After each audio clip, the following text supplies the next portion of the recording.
Welcome back to Thrive in Love and Life. I'm so glad you're here with me today. If you've been following along this season, we've been exploring the foundations of what makes relationships with others and with ourselves healthy, strong, and meaningful. We talked about rebuilding trust, we talked about the stories we tell ourselves, and today we're diving into some of the most important concepts in understanding human connection, attachment styles. Before you think, oh no, psychology talk, don't worry. I'm not going to overwhelm you with jargon. This is about you, how you love, how you connect, how you handle closeness, distance, trust, and vulnerability. And I promise, once you understand your attachment style, it's like someone hands you the map to your own relationship patterns. What are attachment styles? Let's start simple. Attachment style is basically your emotional blueprint for how you relate to others. It begins in childhood, with your earliest caregivers. Were they consistently there for you? Were they warm but unpredictable? Were they distant, unavailable, maybe even unsafe? Those early experiences wire your nervous system to expect a certain kind of connection. And as adults, we carry that wiring into friendships, partnerships, and even relationships. We all have one, or sometimes a mix, of 4 main attachment styles. Type number 1, secure. Type number 2, anxious. Type number 3, avoidant. Type number 4, disorganized. Let's walk through each of them. The secure style. If you grew up with caregivers who were reliable, loving, and responsive, chances are you developed what's called a secure attachment. Here's what that looks like in adulthood. You feel comfortable with intimacy. You can depend on others and let others depend on you. You're comfortable communicating your needs without too much fear or guilt. Conflict doesn't automatically mean catastrophe. You believe repair is possible.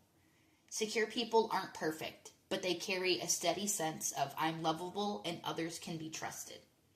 Now, if you're thinking, well, that doesn't sound like me at all, don't panic. Only about 50 to 60% of people are securely attached. The rest of us are usually working through one of the other 3. The anxious style. The anxious attachment style usually comes from caregivers who were inconsistent, sometimes warm, sometimes distracted, sometimes absent. As adults, this often shows up as worrying about whether people really care, needing frequent reassurance, fearing abandonment in relationships, and overthinking text, tone, or timing. Anxiously attached people crave closeness, but often feel like it could be taken away at any moment. So their nervous system goes into overdrive, analyzing, clinging, and trying to secure love. If this resonates, know this. Your longing for connection isn't the problem. The real work is learning to trust your worth and soothe your own fears so that you can connect without panic. The avoidant style. On the flip side, avoidant attachment usually develops when caregivers were emotionally unavailable, dismissive, or expected independence too early. In adulthood, avoidant attachment often looks like feeling smothered when someone gets too close, valuing independence so much that intimacy feels threatening, shutting down or withdrawing during conflict, struggling to express needs or emotions. Avoidantly attached people do want love deeply, but vulnerability feels risky, so they protect themselves by creating distance. The healing here isn't about forcing yourself into constant closeness, but learning that intimacy doesn't have to equal loss of freedom. Finally, disorganized attachment, sometimes called fearful avoidant. It's the most complex. It often comes from early experiences with caregivers who are both a source of comfort and fear. In adulthood, this shows up as a push-pull dynamic. Come close. No, get away. Deep craving for connection mixed with fear of being hurt. Difficulty trusting even when you want to.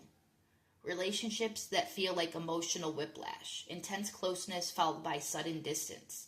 This carries both anxious and avoidant patterns at once, and while it can feel confusing, Awareness is the first step towards healing. Okay, so you might be wondering, why should I care about all of this? Here's why. Your attachment style influences how you interpret almost everything in relationships. A partner not texting back, anxious attachment may read it as abandonment. Avoidant attachment as relief. A disagreement, secure attachment sees a chance to repair. Disorganized may spiral into chaos. New love, anxious attachment dives in fast. Avoidant attachment pulls back. Secure moves steadily. Once you understand your style, you can start to recognize what's really happening beneath your reactions, and then you can make new choices instead of being run by the old wiring. Moving towards secure. The goal isn't to shame yourself for being anxious, avoidant, or disorganized. The goal is to move towards earned security. That means healing old wounds and learning new patterns of connection. Here are some steps to begin. 1. Awareness. Just knowing your style is huge. Notice your patterns with compassion, not judgment. 2. Self-regulation. Learn to calm your nervous system when it's triggered, whether that's through deep breathing, journaling, or mindfulness. 3. Healthy communication. Practice expressing needs clearly and kindly without blame or withdrawal. 4. Safe relationships. Surround yourself with people who are stable and supportive. Secure attachment grows in safe soil. 5. Therapy or coaching. Sometimes we need a guide to help us untangle the past and practice new ways of relating. Here's the empowering truth. Your attachment style isn't fixed. With awareness and practice, you can rewire your story towards security. I want to leave you with a journaling question. When I feel triggered in relationships, do I tend to cling, withdraw, or do both? How might that connect to my attachment style? Write honestly, without judgment. Just noticing is the beginning of healing. Before we wrap up, here's the reminder I want you to carry with you. Your attachment style is not your destiny. It's just a starting point. You are not broken, and you are not doomed to repeat the past. With awareness, intention, and support, you can move towards secure connection, where love feels safe, trust feels possible, and intimacy feels nourishing instead of scary. So wherever you're starting from, know this: healing is possible. You deserve relationships where you can thrive. Thank you for joining me for today's episode of Thrive and Love and Life. If this resonated with you, share it for someone who might need to hear it. And make sure you subscribe so you won't miss what's next.